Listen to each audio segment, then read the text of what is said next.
to feel helpless.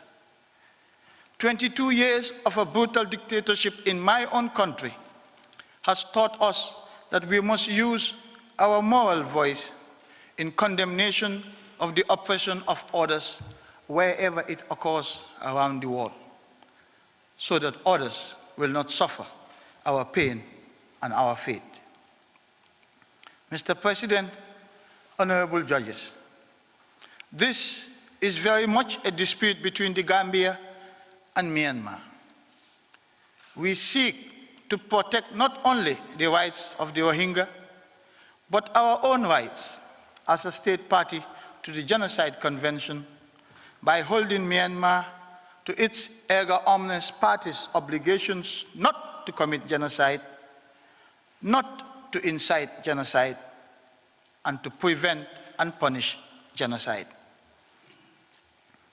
The Gambia has been accusing Myanmar of failure to fulfill these obligations and of carrying out genocide against the Rohingya since at least early 2018, and we have done so regularly in our public and official statements since then.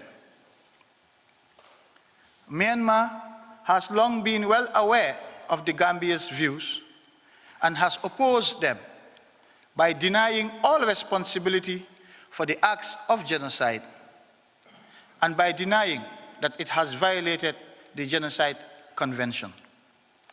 There being an unresolved dispute between the parties, the Gambia has come here to the International Court of Justice to protect its rights under the Convention. So all that the Gambia asks is that you tell Myanmar to stop these senseless killings, to stop these acts of barbarity and brutality that have shocked and continue to shock our collective conscience, to stop this genocide of its own people. All that we seek from you is that you tell Myanmar to give the Rohingya a chance to live a decent and dignified life in freedom and peace. All right, you can hear the representative of Gambia there speaking at the International Court of Justice there about the Myanmar issue. He did say that since 2018, Gambia has been in the vanguard of telling Myanmar that what they are doing is quite wrong as regards the right of the Rohingyas in Rakhine State. We all know that this was on for a while. We all saw the barbarity on television and every part of the world as regards how the Rohingya Muslims were treated. Anyway, Myanmar's denied it. Myanmar, under the de facto leadership of Aung San Suu Kyi, has denied it. But now the representative of Gambia is making this case. And I'm sure, and also as the proceedings go on, we'll get a chance to hear from Oxford-educated Aung San Suu Kyi herself when she's defending the case of Myanmar in all of this. I mean, just a right way. She's leading the team, the Myanmar team, to the ICJ on this matter. Remember, it's a state-to-state. It's not individual. It's Gambia versus Myanmar. But okay, still in line with the human rights. Next conversation is talking about the International Human Rights Protection Service that has raised the alarm over cases of human rights abuses in Nigeria. The body says such actions have been responsible for the considerable damage to the country's global image and has also led to the rise in unlawful detentions of persons, as well as astronomical rise in poverty levels. In Nigeria, abuses of human rights have caused considerable damage, such as cases of infringement on free speech, thought and expression, resulting in the rise of unlawful detention, rise in poverty levels, poor or no access to quality education, access to adequate healthcare services, a lot of cases of homelessness, and a result to streets, hawking, and begging by kids within school ages, and a high level of refugees. Approximately 27 people are currently enslaved in human trafficking trade worldwide. Millions of people are displaced in regions like Darfur and the northeast of Nigeria due to diverse crises. Also, the National Human Rights Commission has called for the arrest and prosecution of officials involved in the rearrest of Omoyele Sowore and his co-accused Olawale Bakare for the desecration of the hallowed chambers of the Federal High Court of Abuja. Indeed, and globally, Human Rights Day is observed annually on the 10th of December, which is today, the day the United Nations General Assembly adopted in 1948 the Universal Declaration of Human Rights. And joining us now are two gentlemen to discuss the issues of human rights in Nigeria. They are Okey Ilofulunwa, Vice Chair at the Nigerian Bar Association Lagos Branch and Chairman of the Human Rights Committee, as well as Emeka Nwadioke, former Publicity Secretary, Nigerian Bar Association Lagos Branch as well, and Chairman Human Rights Summit 2019 Planning Committee. Thank you, gentlemen, for joining us. Thank you so much. I know I would like to start from home, Nigeria, but when you joined us in the studio, we were taking live feed from the International Court of Justice, where Gambia has taken Myanmar to the court, reiterating that genocide has taken place. It continues to kill innocent minority in the country. What would you have to say to this case? We hear this might take a long time, but do you see reprieve for the people of Rohingya Muslims in Myanmar? Any of you can start. Okay, I think it's quite an interesting proceeding, actually, because you see a situation where another country is coming to say, why not we explore this system and try to get justice for these minority people who are obviously vulnerable. So it's quite interesting, and obviously the whole world will be watching to see how this progresses and whether this model can actually be effectively activated. Indeed, this is the first international attempt to get Myanmar to get justice. But, Mr. Okey, let's come back home. How would you describe Nigeria's human rights record? How does Nigeria fare in the global community? Well, your guess is as good as mine, because, I mean, everybody is a living witness to what is playing out right now. But what I want to state is that respect for human rights should be everybody's business, you know, both for people in power and people out of power. Because if you don't respect human rights while in power, I wonder what will protect you when you're out of power. So it should be the business of everybody that rule of law and human rights are protected at any point in time, because that's about the only thing that can ensure equity, fairness in society. Let me just come in here. Let's go back to the origins. 48, Eleanor Roosevelt did a lot of work, but particularly a Frenchman called Cassin did a lot of great work as regards, you know, the enshrinement of human rights. In fact, Cassin peddled human rights on 4 columns called the Cassin's Portico.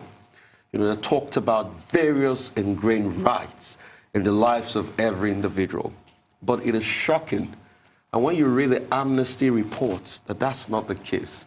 Some countries have been able to rise up, but pervasively across board, some countries have not come up to the party. A great case is what is happening in Malta currently about the killing of Caruana Galatzia. You know, a journalist that fought for the truth, her rights were violated. She was killed because she was revealing what was happening. How can Nigeria rise up in that ladder?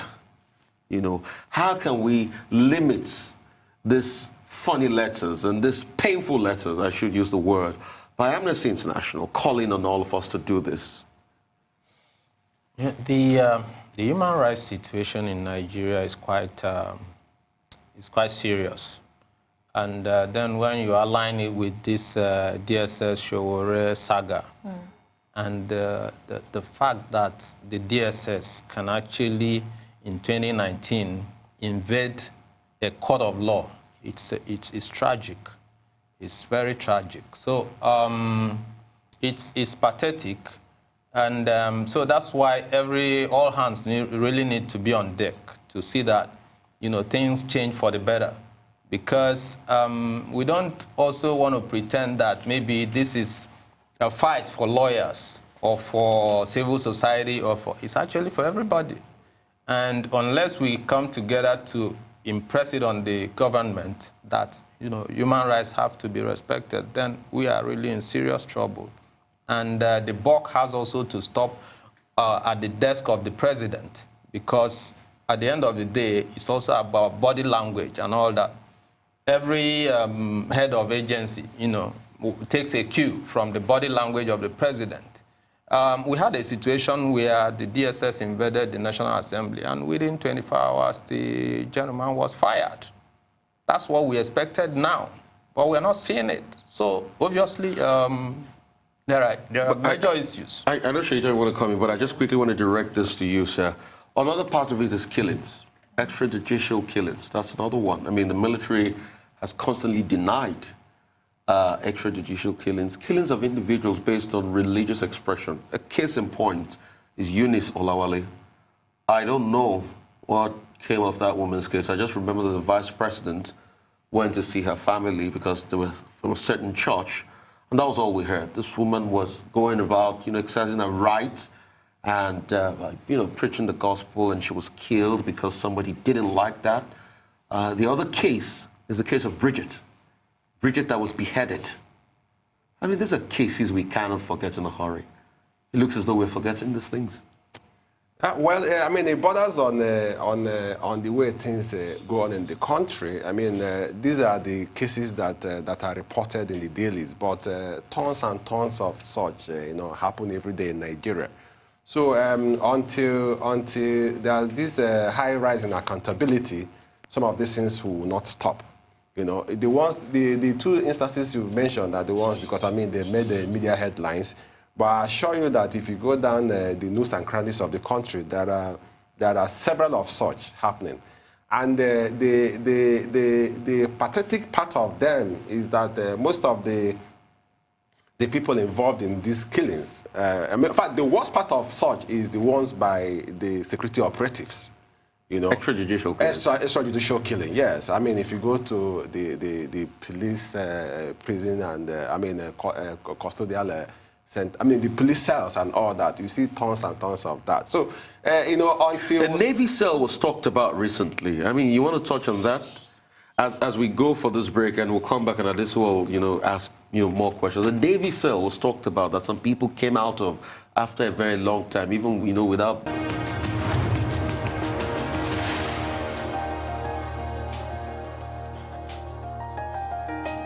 Genocide in Rakhine.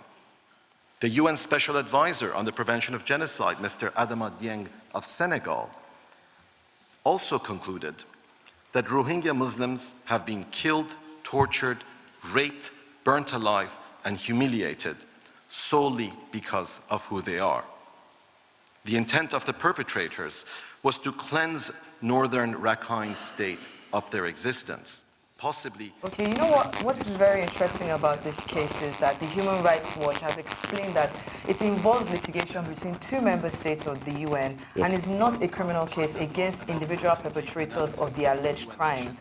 Instead, Gambia's suit accuses Myanmar of violating the UN's 1948 Convention to prevent genocide. Okay. I mean that's very certain there, and you can see there from the analysis of the lawyer pretty much talking about the case of the ills perpetrated against the Myanmar, the Rohingya Muslims in Rakhine State. And the ICJ does have 15 judges on that panel. Case. Let's say I pause it. I'd like to see when Hans... Shaitan, you have questions for the guests. Let's bring it back home to Nigeria. Even before we went on the break, Rufai had talked about these naval bases where people are just picked up and thrown in. And even the DSS have people in custody that have not been accounted for.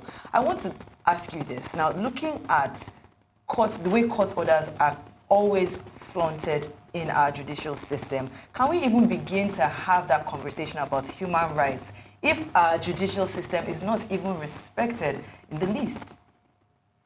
Yes, it's a big challenge because obviously the judicial system is under severe attack, especially from the law enforcement agencies, particularly the DSS and probably EFCC even, because a situation where you don't respect the orders of courts, obviously, is also a kind of attack on the sanctity of the court. So the judicial system is under severe attack. Judges, even now, there's this perception that maybe judges are no longer courageous to maybe give certain rulings or judgments because they are always looking behind them to see whether DSS is going to come after them, or maybe there's going to be a petition to NJC, you know, which is almost becoming a daily occurrence because a judge gives a ruling, you don't like it, you rush him to NJC. It's pure abuse. So our judges have to be left alone to do their work. That's the only way people get justice. Mr. Okey, you are the NBA vice chair in Lagos. You heard what he said. The judges have to be left alone. Yeah, sure. But let me bring in the theme for this year, because the theme is stressing that the youths have a role to play in standing up for their rights. When you look at the issue of Nigeria, the youths are victimized by even agents of the state. They are physically profiled because of the way they look or what they go about with their laptops, in the case of SARS, and so many other things. How can the Nigerian youth be empowered to stand up for their rights and not ending up in a situation like that of Sowore? Well, I think it starts from knowledge, because, I mean, knowledge is key, you know. If you don't know your rights, you know, you won't even know when they are trampled upon.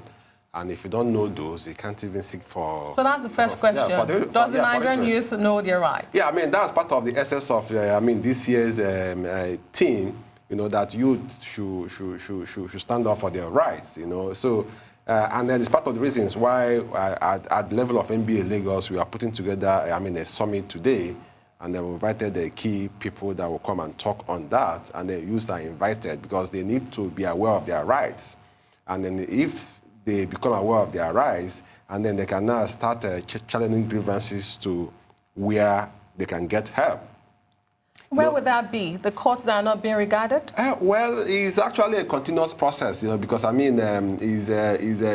point should be made that everybody is subject to law, you know, because it is the law that even created those agencies in the first place and then gave them the rights that they're exercising. So it's everybody's business to push it across that there's need to respect the law. Because if you don't respect the law, I wonder what we're doing.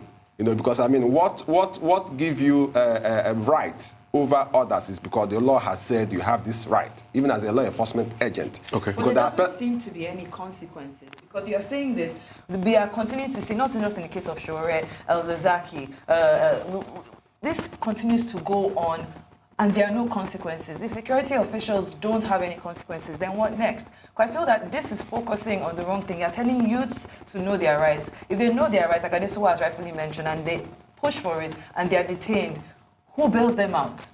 Actually, there's a nexus, because if you even look at some of the global campaigners now on human rights, or, you know, rights-related, is the lady on climate change, it's probably less than 20. What's this? But that's abroad. And let me bring it down. Let me bring. What we're actually saying is that let me bring it down to you. We can domesticate some of these. It's not a case of domestication. And why I say this very poignantly is the fact that enlighten our youth. SARS arrests you without an arrest warrant. You know, we're talking of Greta Thunberg. That's a society that works. Yes. Sweden works. Sweden has a lot of rights. But SARS arrest you without arrest warrant. The next thing they do is they take you to Lion Building. Is when they finish collecting the money from your ATM in your bank account, they say, no be so. And no, there's no reprieve. So in domesticating it, let's also domesticate the apparent dislocation of the system that is pervasive in this country. Yes, you have a point. And it's also, like he hinted, part of what we are doing today. Because we can't actually leave it to the Falanos, the Odinkalos, the Mondo Banis, the Ayobes, who are coming for this event today. You know, although again, we've actually invited even schools, young people, so that they can also come and learn from these human rights heavyweights. You know, it's happening at the Muson Center today. Time is 1 p.m. But the thrust of it actually is that at the end of the day, we want an enlightened, group of youths who can canvass for these rights and canvass for it vigorously. Look at even the issue of the harassment on youths with laptops and stuff. And you saw the hashtag and how even the SARS campaign, you saw how there were reforms. So actually, there could be change. There could be change in several ways if we press for it. And I think that's the whole message. Well, you are members of the Human Rights Committee of the NBA. and you see a lot of cases. You also handle these cases pro bono, I hear. Yeah, sure. And from what you have seen, who are the biggest perpetrators of human rights abuses in Nigeria? Government agencies, institutions, homes? What are we seeing? What is more prominent? Yeah, I mean, your guess is as good as mine, you know, because it's principally the agents of government that are actually responsible for most of these abuses, if not all of the abuses. You know, because I mean, it's the law enforcement agencies that go around the street arresting people for basically doing nothing. You know, and then the funny part of our criminal justice system is that once they arrest you, they after detaining you for the period of time and they feel that it's getting out of hand, some of them actually rush to court and get what they call some form of holding orders. Ex parte. You know, holding or ex parte, you know, giving them some form of right to continue to hold you. You know, but we've gone to challenge some of these things, you know, because they're actually unconstitutional. You know, but the problem is that but the advocacy is for everybody to be involved, you know. So by the time you have a lot of people talking about the same thing, it gets from a critical mass. And then such a movement of some sort could lead to changes. It's not easy, but we'll keep on pushing. Real quickly, I'm a young man going back from work, got a laptop, SAS arrest me tonight. What should I do? Who should I call? Get a lawyer. How do I get a lawyer when they've collected my phone? Actually, it's a lot of... Because the first thing they target is my phone. Yes, it's a lot of... And they even invade my privacy by checking my call log. Even after you've suffered all that, sue them and sue massively so you get real compensation. But the fact is that... So I can sue police and get real compensation? Certainly. And I can assure you... And how easy is that? And then also, another intervention is that under the Administration of Criminal Justice Act of Lagos and then law, federal, you know, the high court judges and magistrates have been mandated to occasionally visit some of the detention facilities to actually oversee what happens there. And then those oversight functions, you know, have actually helped to prevent some of these illegal detentions. You talked about a program today that's been organized by the NBA, because a lot of people wonder, where is the role of the NBA in all of this that is happening? So you have that program today, where, what time? Yeah, the program is happening at Museum Center, you know, the RG Presidential Hall of Museum Center by 1 p.m. today. Okay. And then it's going to be chaired by Mr. Femi Falana, SAN, and then Chido Kalo, the former Human Rights Commission boss. Chairman, is going to be... Thank you very much, Mr. Okey and Mr. Emeka, for coming to the show today. We wish you the best in this outing. And that brings us to the end of the show today. I am Adesoa Omorwan. I'm Rafal Husseini. And I am Sheyiton Atigari. Thank you for watching. You can also follow us on all the social media handles showing now on your screen. From our entire team here in Lagos, enjoy the rest of your morning and, of course, the rest of your day. Goodbye.